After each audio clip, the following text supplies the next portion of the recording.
Hola, bienvenidos a un nuevo programa de Expediente INACIPE. Mi nombre es Luz María Saucedo Ruz y a nombre del Instituto Nacional de Ciencias Penales agradecemos al Canal Judicial este espacio para hablar de los temas más relevantes en materia de ciencias penales. El día de hoy seguimos hablando de un ciclo de programas acerca de estas publicaciones que es la colección Desafíos de la Justicia Penal, y el día de hoy hablaremos del libro del uso legítimo de la fuerza. Para hablar de este tema nos acompaña la maestra Blanca Ivonne Olvera Lezama, quien es profesora investigadora en el Instituto Nacional de Ciencias Penales y también coordinadora de esta publicación. Blanca Ivonne, bienvenida, muchísimas gracias por venir al programa. Gracias. También nos acompaña uno de los coautores de esta publicación, el doctor Víctor Hugo Pérez Hernández, quien es coordinador para la modificación de planes y programas de estudio de posgrado de la Facultad de Derecho de la Universidad Nacional Autónoma de México. Doctor, bienvenido, muchísimas gracias por venir al programa. Gracias por la invitación. Si les parece bien, me gustaría que comenzáramos hablando de por qué, cómo es que nace la idea de incluir el libro del uso legítimo de la fuerza en esta colección de desafíos de la justicia penal. Platícanos, Blanca Ivonne. Pues yo me he dedicado 29 años a la Procuración de Justicia y a la Seguridad Pública. He trabajado tanto en las procuradurías como en la Policía Federal durante 7 años, 3 veces en distintos cargos. Y siempre me surgió la necesidad de ver cómo es que se regulaba el uso de la fuerza. Eso me llevó a escribir un artículo en la revista El Mundo del Abogado. Y en la tarea constante de seguridad pública, expresarlo así, y ese fue el nacimiento por el que el INACIPE me invitó a coordinar este libro del uso legítimo de la fuerza. Y platícanos por qué el tema del uso legítimo de la fuerza es un desafío para la justicia penal. Es un desafío para la justicia penal porque no está regulado el uso de la fuerza en México, porque existe la necesidad, por recomendaciones tanto de la ONU como de la Comisión Nacional de Derechos Humanos, ante hechos muy dolorosos para el país como Tanguato, Tlatlaya, Aguas Blancas, en donde sus recomendaciones nos han pedido a México crear una ley del uso de la fuerza. Entonces, ese es un desafío para el derecho penal, la normatividad que incluye el uso de la fuerza. Doctor, ¿usted considera que es un desafío para la justicia penal el tema del uso legítimo de la fuerza? Totalmente. El Estado es quien tiene el monopolio del uso de la fuerza. Los ciudadanos, desde los orígenes del Estado, delegamos esa potestad al Estado. Entonces, el Estado, al ser el responsable del sistema de justicia penal, es quien debe de crear los mecanismos que permitan, como última ratio, el uso de la fuerza. Es un punto muy importante, ¿no? Que sea la última instancia, la última ratio, el uso de la fuerza. ¿Qué consiste o se encuentra definido en México cuál es el uso de la fuerza? ¿Hasta dónde sí o hasta dónde no? Bueno, constitucionalmente varios artículos previenen este monopolio del uso de la fuerza, empezando por el artículo 17 constitucional, que establece que ninguna persona puede hacerse justicia por propia mano. Es decir, a contrario sensu, reserva esa potestad para el Estado única y exclusivamente. Pero por supuesto el artículo 14 y 16 constitucionales, al establecer que todo mandamiento de autoridad, cualquier acto de molestia a cualquier persona debe de estar fundado y motivado conforme a derecho. Por supuesto el artículo 29 de nuestra Constitución, que también prohíbe que se suspendan garantías, derechos humanos y sus garantías en ciertas materias que inciden en uso de la fuerza. Arbitrario, sobre todo, por ejemplo, los casos de tortura, los casos de desapariciones forzadas, de ejecuciones. Pues, evidentemente no se pueden suspender los derechos humanos y las garantías en este sentido, ¿no? Blanca Ivonne, me gustaría que tú nos dijeras quién es el responsable. Ya nos decía el doctor que el Estado, pero existe definido quién es el responsable de aplicar la fuerza? Claro que sí. Retomando, la principal función del Estado es darle seguridad a su ciudadanía. Y el Estado, para darle esa seguridad, divide sus funciones. Y una de ellas es la seguridad pública. Entonces, la seguridad pública está a cargo de las policías. Y los policías son los que están encargados del uso de la fuerza en esta tarea de seguridad pública. Y en este debate que estamos viviendo, que bueno, ya no está tan abierto, sino ya es una decisión de crear una Guardia Nacional en nuestro país, ¿qué sucede? También esta Guardia Nacional tendrá la facultad de aplicar el uso legítimo de la fuerza. Todavía hay varias cuestiones en el aire, ¿no? De cómo va a estar conformada, cuál va a ser el mando tal cual. Todavía no se encuentra bien definido, pero aquí entra el tema de la participación militar. Blanca Ivonne nos dice, no, la policía es quien tiene la facultad de poder aplicar el uso de la fuerza. ¿Qué sucede con la Guardia Nacional, doctor? Bueno, el Estado tiene distintos tipos de funcionarios y funciones que tienen la potestad de aplicar la fuerza legítima. No nada más las policías, también el Ejército, la Marina, los responsables de los servicios migratorios, el Instituto Nacional de Migración, otrora el Centro de Investigaciones de Seguridad Nacional, el CISEN, el SAT, el Sistema de Administración Tributaria. O sea, hay las policías estatales, por supuesto, las policías municipales, instituciones que conforman el Estado mexicano que pueden hacer uso de la fuerza.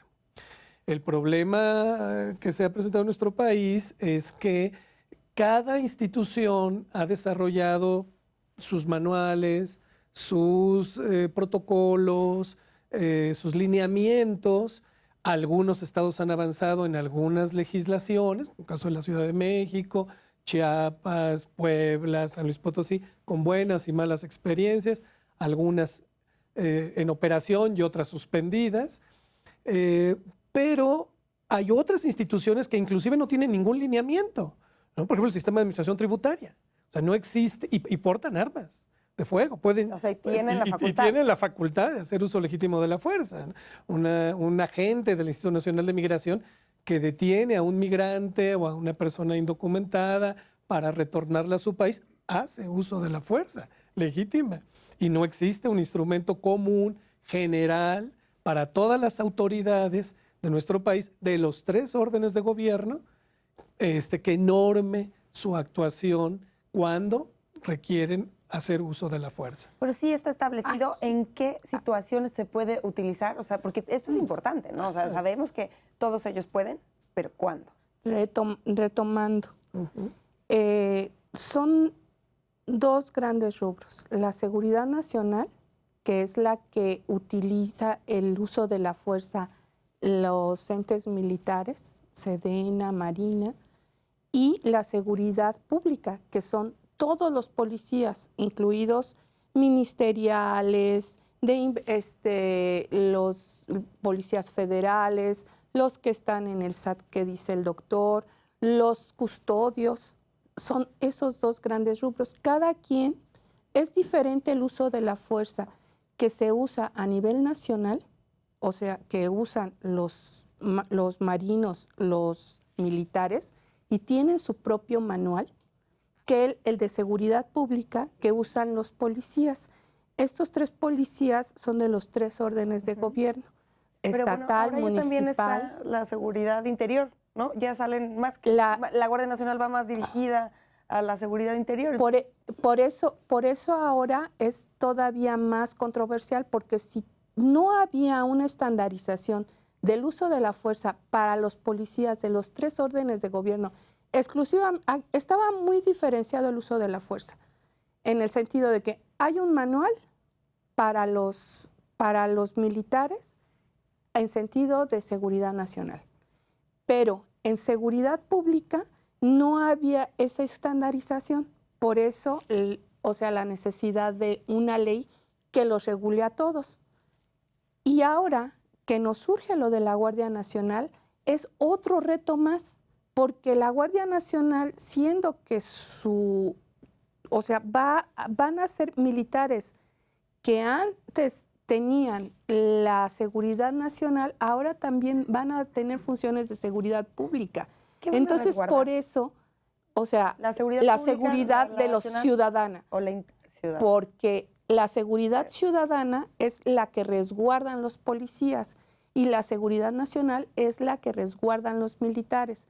Pero como los militares ahora van a hacer funciones de seguridad ciudadana, entonces, o sea, surge la duda, ¿qué uso de la fuerza van a realizar? ¿Bajo qué ley? ¿Bajo el manual que siempre han realizado, que es muy diferente a las tareas de seguridad pública, o bajo la ley donde estén actuando? Porque, por ejemplo, cada municipio tiene tiene su ley. No, fíjate que nada más hay un municipio que tiene un protocolo, que es el de San Miguel de Allende. Todos los demás municipios no tienen ninguna ley. Luego, tenemos a nivel estatal que nada más hay 5 leyes y un código que regulan el uso de la fuerza. Y a nivel general, que sería lo que ahora es Seguridad Pública Ciudadana, que antes era la Comisión Nacional de Seguridad, ahí regula 3 tipos de policías, que son los de la Policía Federal, los de Seguridad Privada y los del Sistema Penitenciario. Solo 2 de ellos tienen un protocolo, el de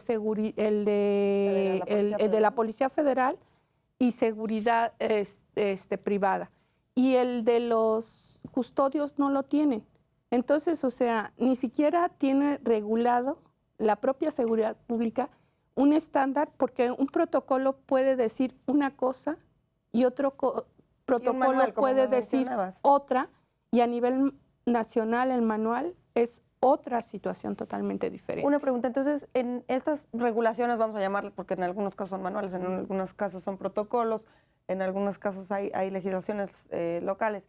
En estas regulaciones viene cuando se permite el uso de la fuerza, legítimo de la fuerza, a las corporaciones policiales, o en el caso del manual, en el caso de los militares. Sí. Así es. Entonces, eso es discrecional también, podríamos decirlo, por el tipo de corporación, el nivel. La ley o el manual o el protocolo te lo establecería. Precisamente la doctora María de los Ángeles Fromo, una de las colaboraciones que tiene es cuándo usar la fuerza, porque la misma ley es la que nos dice cuándo usar la fuerza verbal, porque la fuerza se presenta desde el uniforme. Ya con el uso del uniforme, ya es el uso de la fuerza, ¿sí? Porque ya te hace diferente a los demás. Y después está el uso de la fuerza a nivel verbal, a nivel mando, a nivel de tensión, y la fuerza letal, que es la que nadie quisiera usar. Pues tenemos que hacer una pausa, pero en el siguiente bloque me gustaría que empezáramos a profundizar en cada uno de los capítulos que ustedes escribieron. Me parece también muy interesante el del doctor Víctor Hugo, que habla de los derechos humanos de los policías. Pero bueno, regresando de un corte, profundizaremos en estos temas. Al auditorio, por favor, continúen con nosotros. Estamos en Expediente INACIPE.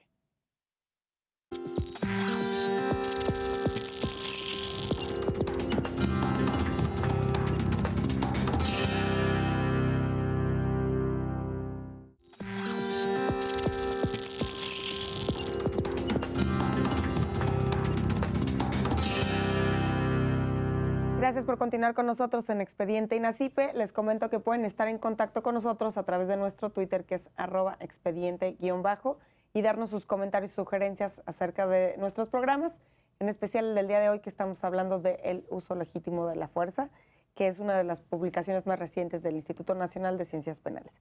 Me gustaría, antes de comenzar a hablar de cada uno de los capítulos de ustedes, que me dijeran algunas de las motivaciones que pueden legitimar el uso de la fuerza en México.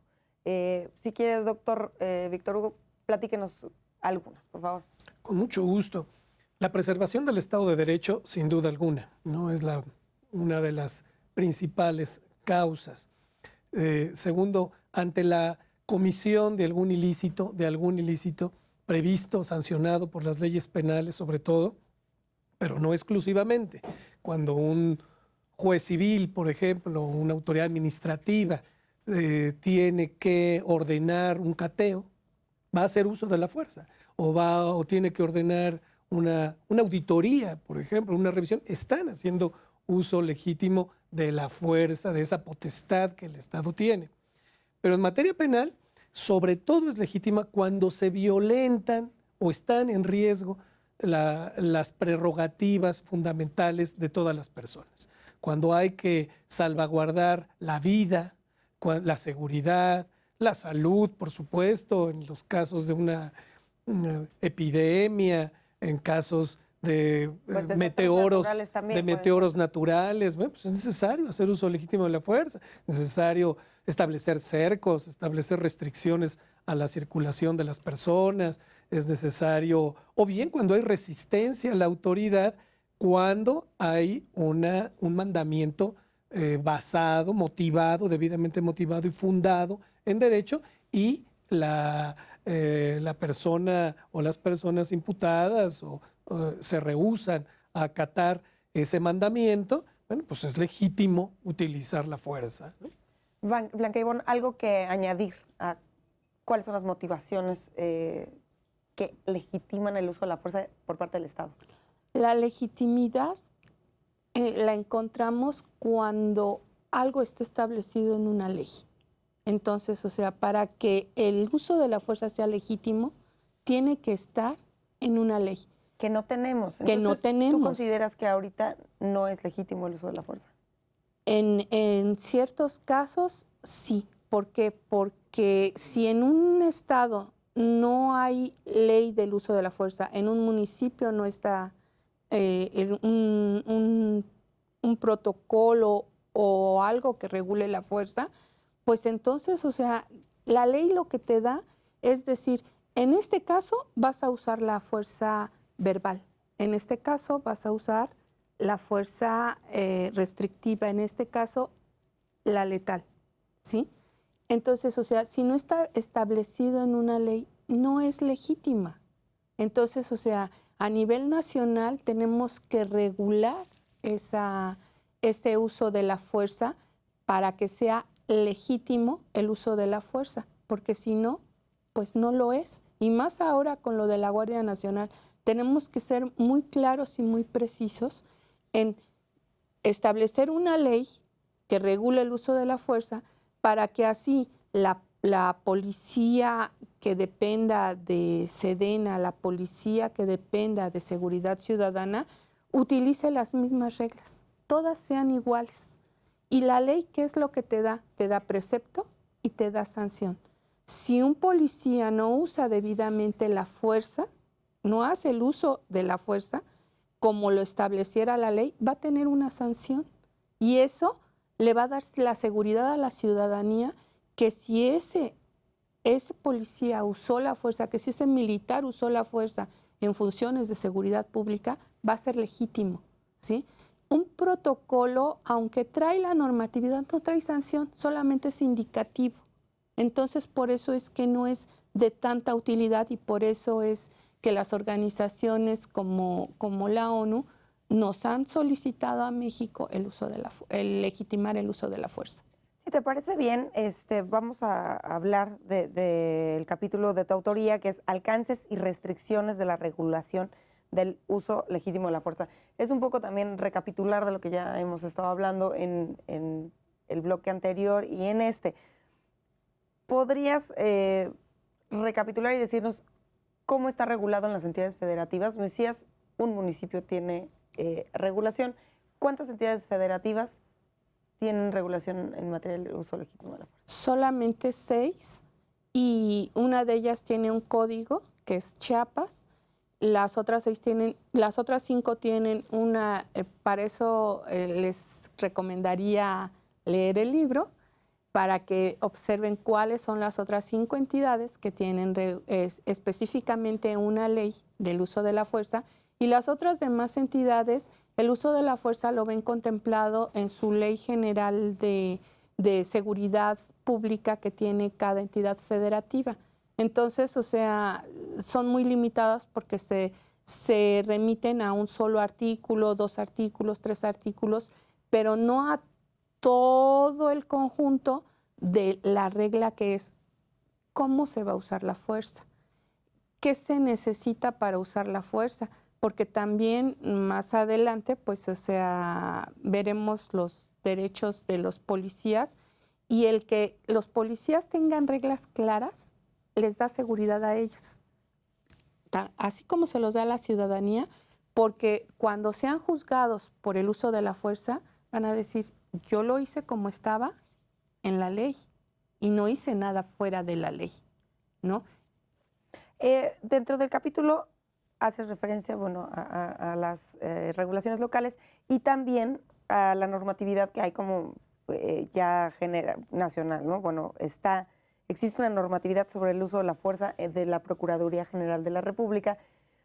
Que me platiques un poquito cuál es el contenido de esta normatividad y saber qué sigue, ¿no? Porque ahora ya estamos viviendo una Fiscalía General de la República. ¿Tendría que cambiar? ¿Qué se esperaría en cuanto a la regulación del uso de la fuerza? Pues existen unos lineamientos en un acuerdo A080 del 2012 que estableció la ex procuradora Marisela Morales, y que, pues, por ende, o sea, para regular el uso de la fuerza de la Policía Ministerial. ¿Cómo es que usa el uso de la fuerza de la Policía Ministerial? Pues en las órdenes de aprehensión, en los casos de que se cometa un delito en flagrancia.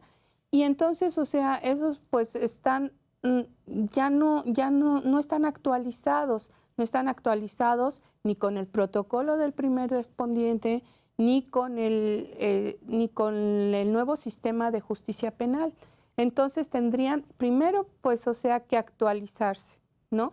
Para que conforme al establecimiento, a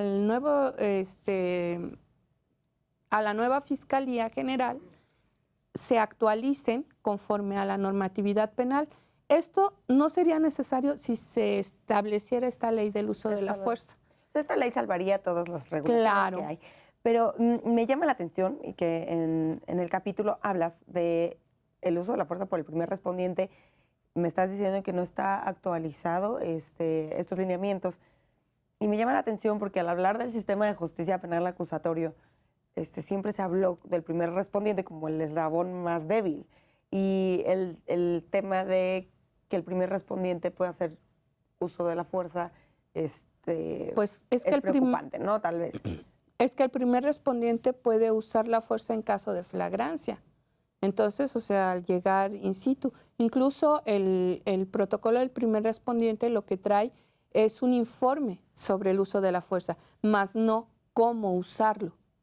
Entonces, es posterior. Entonces, utilizan la fuerza y luego hacen un informe de qué fue lo que pasó. Así es, o sea, en el informe es que se establece si se usó la fuerza, qué tipo de fuerza se usó y por qué, pero no le indica al policía antes de usar la fuerza cómo es que la debe de usar. Para eso es la ley. ¿Cuándo y cómo? Otra de las normatividades que nos mencionas es una de la Secretaría de Gobernación.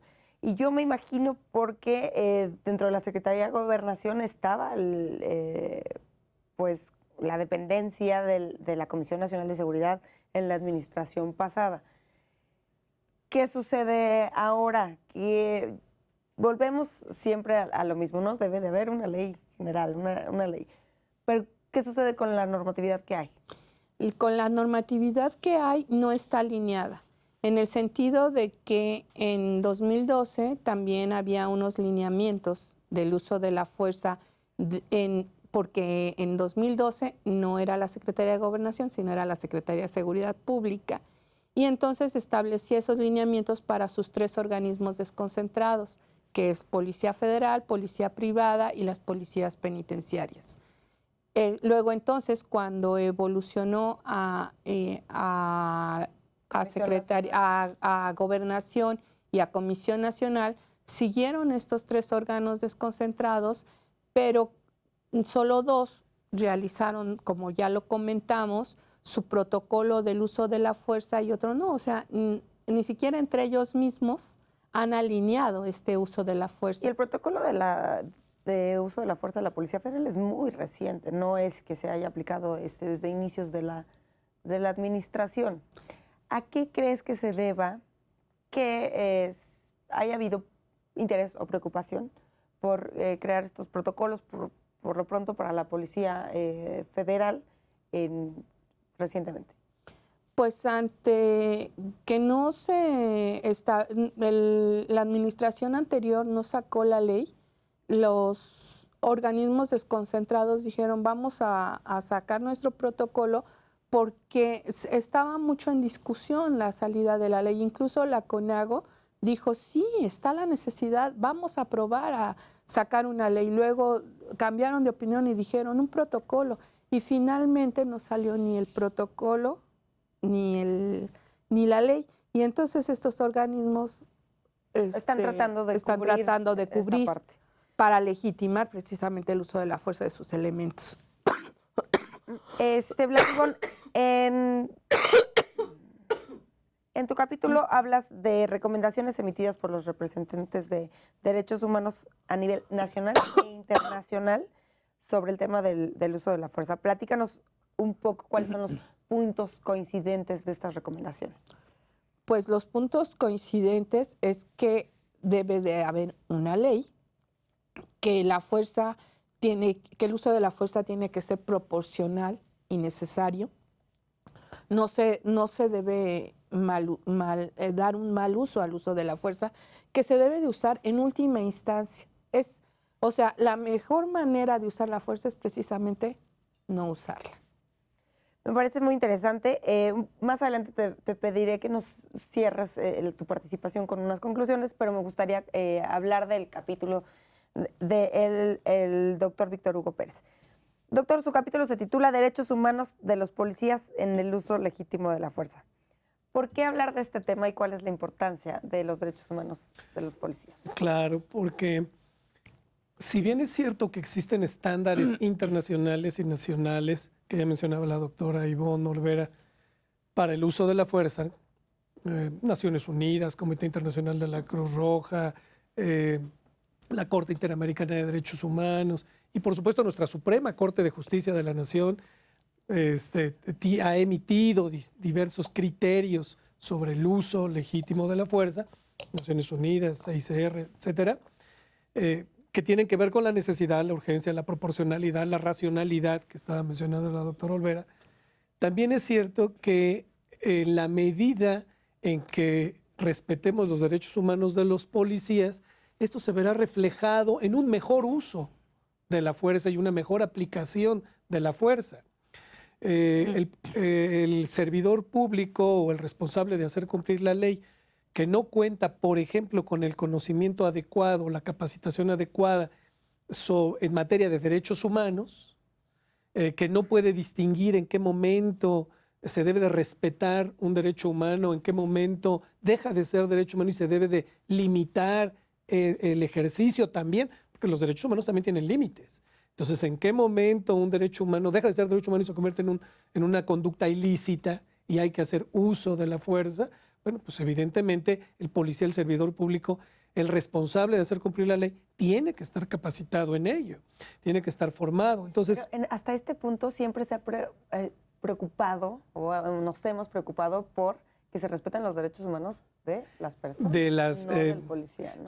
En efecto, los derechos humanos son de todas las personas, pero eso incluye también a los policías. O sea, no solo las víctimas, no solo las personas, los detenidos, o no solo los grupos vulnerables. O sea, también los policías como servidores públicos tienen derechos humanos. Tienen derechos a contar con condiciones salariales y prestaciones sociales dignas acorde con el nivel de riesgo de su trabajo. Que aquí es donde entra la relación con el uso legítimo de la fuerza. Así es. Si un policía municipal tiene un ingreso mensual de la mitad de un salario mínimo, en muchos casos, bueno, pues es difícil pedirle o exigirle que cumpla a cabalidad con sus obligaciones. Va a haber un potencial riesgo de que se corrompa o de que actúe negligentemente,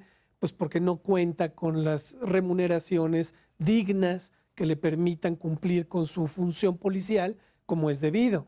Si no cuenta con estos protocolos o con esta normatividad o estas leyes que estamos ávidos, que sean claras, porque también hay que decirlo, estas leyes que se han publicado en diversas entidades federativas, bueno, muchas han tenido que ser suspendidas por contener disposiciones ambiguas, vagas o francamente violatorias a los derechos humanos. O sea, también cuando diseñemos la ley general de uso de la fuerza, tendrá que ser una ley apegada a derechos humanos, porque ya hemos visto casos de leyes que violan derechos humanos, ¿no? Sí, claro. Y bueno, tanto que han recibido apelativos como la ley Bala, como la ley Garrote, como la ley Atenco, por parte de la ciudadanía, porque en un momento dado no han cumplido con los estándares internacionales de derechos humanos.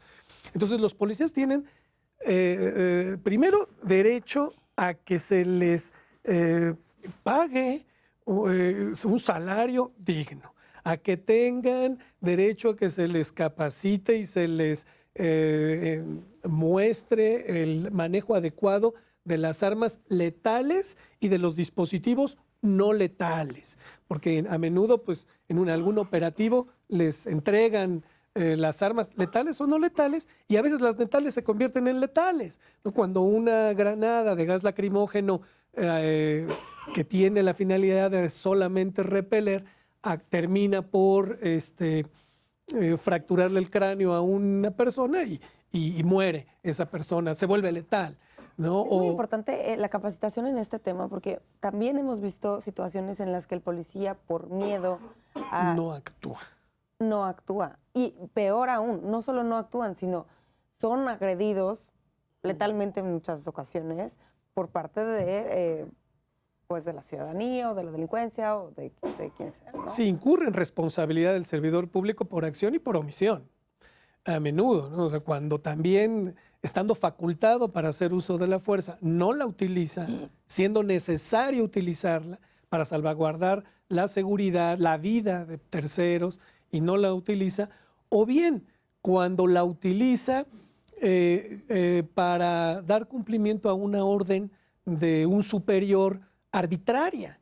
Si un superior ordena golpear, torturar, desaparecer a una persona, el policía debe de desacatar ese mandamiento, debe de aplicar los derechos humanos, estén o no en la ley, pero están en la Constitución y están en los tratados internacionales. Por eso el policía tiene derecho a conocer y a saber todas estas atribuciones. Hay leyes justas y hay leyes injustas. Este es un tema muy, muy importante, ¿no? El tema de la capacitación y el conocimiento de las leyes, protocolos, manuales. Y me gustaría cerrar este bloque dejando esta idea abierta, porque también hay que preguntar quién más tiene que conocer la ley, los protocolos o los manuales del uso legítimo de la fuerza. Pero lo voy a dejar abierto, tenemos que hacer una pausa. Al auditorio, por favor, continúen con nosotros, estamos en Expediente INACIPE.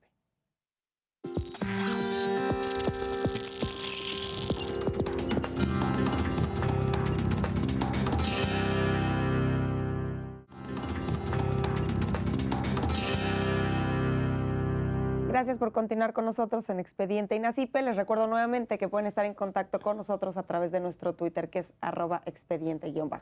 Queremos saber sus comentarios y sugerencias acerca del programa del día de hoy, que habla del uso legítimo de la fuerza. Doctor, antes de irnos a la pausa, hablábamos de la capacitación de los derechos humanos de los policías y de quién, yo dejaba al aire, quién debe de conocer estos protocolos, el mismo contenido de los derechos humanos de los policías, aparte de los mismos policías o las personas que tienen el uso de la fuerza, el Estado, ¿no?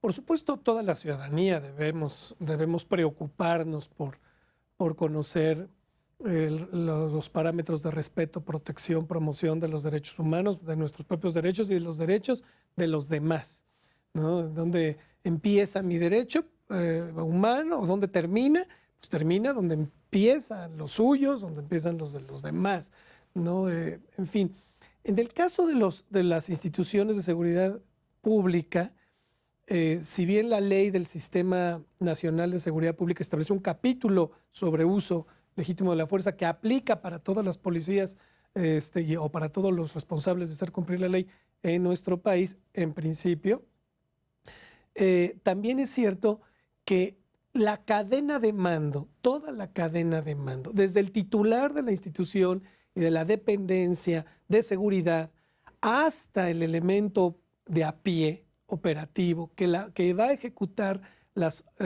los mandamientos judiciales o de sus superiores, o bien a petición de una denuncia ciudadana que tiene que utilizar la fuerza, debe conocer los derechos humanos. Deben de conocer los derechos humanos de la ciudadanía y también los suyos, para que los pueda también exigir a sus superiores, para que también, en efecto, a menudo cuando se capacita en materia de derechos humanos a los policías, se capacita a los operativos. Claro. Y luego la superioridad desconoce los derechos humanos y gira instrucciones, gira órdenes que violan derechos humanos. O sea, la legitimidad por antonomasia la da el respeto a los derechos humanos.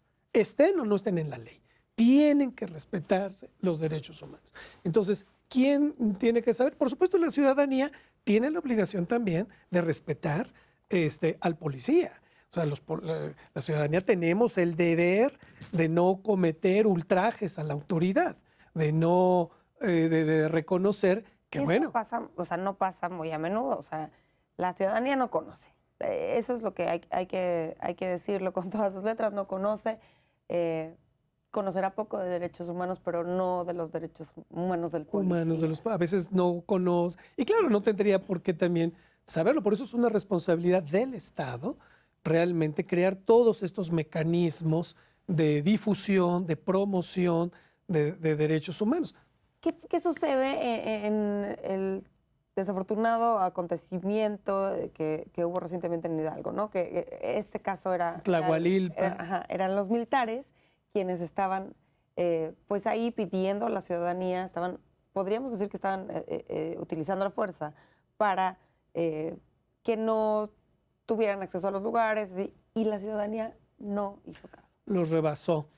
Bueno, de acuerdo con los estándares internacionales, los militares que llegaron, bueno, primero que estaban resguardando las instalaciones o los ductos, y segundo que llegaron cuando ya había iniciado la fuga y cuando ya habían llegado mujeres, niños, porque también esa es otra cosa, ¿no? A menudo en este tipo de eventos también hay presencia de niños y también hay presencia de mujeres, en fin, y a veces incluso la delincuencia se vale de los menores de edad y se vale de las mujeres para inhibir el uso de la fuerza por parte de la autoridad. Entonces, en este caso, el ejército, desde mi punto de vista, actuaron correctamente. No pueden usar la fuerza. Aunque se pudo haber evitado un mal mayor. Debieron haber, en principio, sí hay cierta responsabilidad por la parte de la prevención, que debieron haber estado pues monitoreando, recorriendo, presencia disuasiva por parte de la autoridad, en fin. Claro que también entendemos que son kilómetros y kilómetros de ductos, poliductos, y que no es fácil. O sea, no hay un soldado o un policía para cada metro de ducto, ¿no? Eso también es evidente. O cámaras en todas las instalaciones. Pero bueno, una vez que se da el sabotaje o se da la toma clandestina, quienes primero llegaron al evento pues fueron los pobladores de las cercanías, de las inmediaciones, Posteriormente llega el ejército, pero el ejército llega con armas de alto poder que no las puede accionar. Una chispa, la tragedia hubiera sido mayor, Claro. si se puede decir, ¿no? Porque digo, fue tan grande ya que en realidad decir si fue mayor o hubiera sido menor, pues lo desconocemos. Pero lo cierto es que no podía la autoridad, más allá de dar avisos de prevención, más allá de intentar convencer, de negociar, de mediar, para que las personas se retiraran por su propia seguridad. Esa es parte de la capacitación de los derechos humanos de los policías, tener herramientas de negociación, de mediación, de conciliación, para que en eventos como estos puedan convencer, puedan intervenir sin hacer uso de la fuerza. Y una vez que se dio pues, el evento, tampoco podían actuar por el riesgo que corría tantas personas. Desgraciadamente, pues por el diésel, la gasolina o los petroquímicos que circulaban ahí, pues fue prácticamente imposible. Entonces también por cuestiones como esta, es que debe de haber una regulación, una ley del uso legítimo de la fuerza. Si hubiera una ley del uso legítimo de la fuerza, de todas formas, ahí el ejército hubiera tenido que abstenerse de hacer uso de ella. Que también la maestra Olvera decía, bueno, pues existe la fuerza no letal, existe la fuerza como la restricción verbalización. Lo que pasa es que en este caso el número de pobladores superó a los números del estado de fuerza del ejército que estaba interviniendo en ese asunto, y aquí tenemos que ver que el derecho humano más grande que se tiene que proteger es la vida. Entonces, ante esa situación fue lo que hicieron los militares, o sea, tratar de proteger la vida de los pobladores. Por eso no usaron otro tipo de fuerza más que la de la verbalización, ¿sí? Precisamente la capacitación que requieren los policías y ahora van a ser policías militares con la Guardia Nacional, policías federales, estatales y municipales, es precisamente eso, reglas claras que les den. Y otro derecho humano fundamental, pues es el del trabajo. Entonces, si una de tus actividades laborales es el uso de la fuerza, se te deben de dar todos los elementos para realizarla. Primero, la capacitación, cómo usarla, cuándo usarla, por qué usarla a quien use la fuerza. Segundo, darles los elementos necesarios, o sea, un uniforme completo, un cinturón para llevar el arma, todos los elementos que se usen para el uso de la fuerza. Y esto lamentablemente se ha visto en muchos foros que a los policías que usan el uso de la fuerza no tienen estas herramientas necesarias cuando es un derecho dentro de sus derechos laborales el tenerlas. Otros países no se les cuestiona el uso de la fuerza. Esa es la diferencia entre un militar y un policía. Un militar en su manual tiene reglas claras para usar el uso de la fuerza. Un policía tiene diferentes reglas estatales, municipales y federales. Y o tiene o no tiene. Entonces, o sea, por eso es la necesidad de la regulación y ahora con las policías militares. Y más allá nos podemos ahí ir, que si ya te voy a dar todos los elementos y te voy a dar la capacitación de cuándo usarla y cuándo no, vamos a certificar que tú des un debido uso de la fuerza.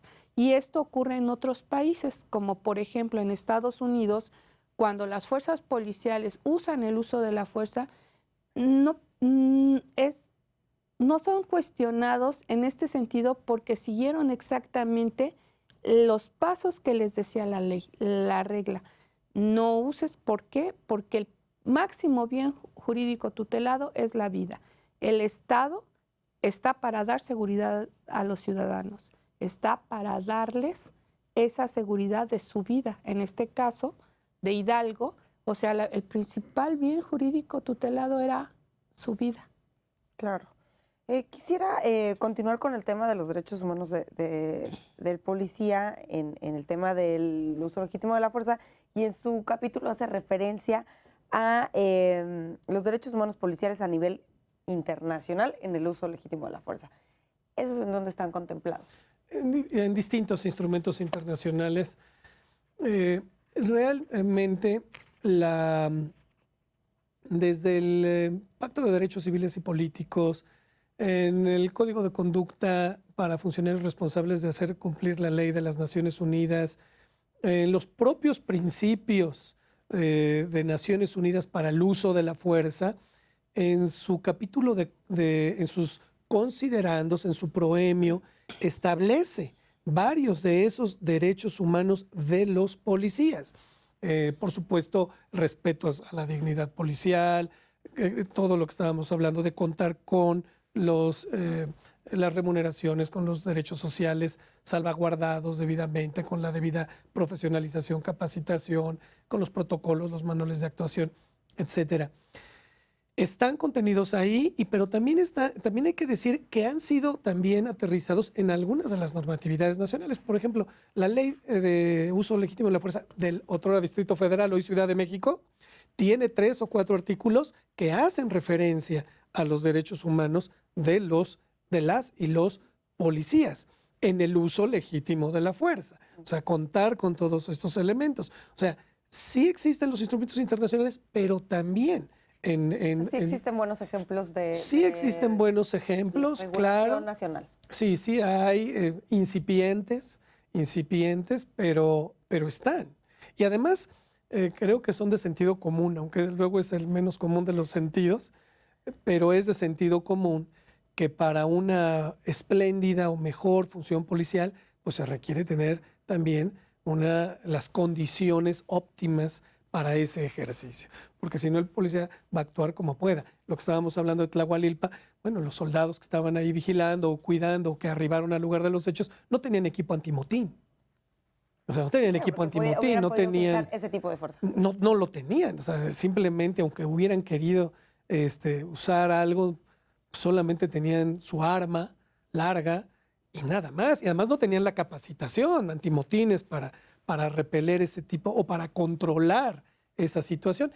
Y máxime que había menores, más digo que había niños, porque uno de los derechos humanos de los policías o de los protocolos o de la ley que se expida será establecer protocolos especializados en el uso legítimo de la fuerza cuando haya menores de edad, en el uso legítimo de la fuerza cuando haya mujeres, cuando haya personas con alguna discapacidad, cuando haya terceros ajenos a un evento, ¿no? Las famosas, para que no haya víctimas colaterales o no se den daños colaterales. Debe de haber protocolos especializados en cada situación. Claro. Y por supuesto el mando que esté a cargo de un operativo de esta naturaleza debe de planear y transmitir claramente las instrucciones a sus elementos, porque también ese es otro de los derechos humanos de los policías, a que haya una planeación adecuada en el uso de la fuerza. No suponer caso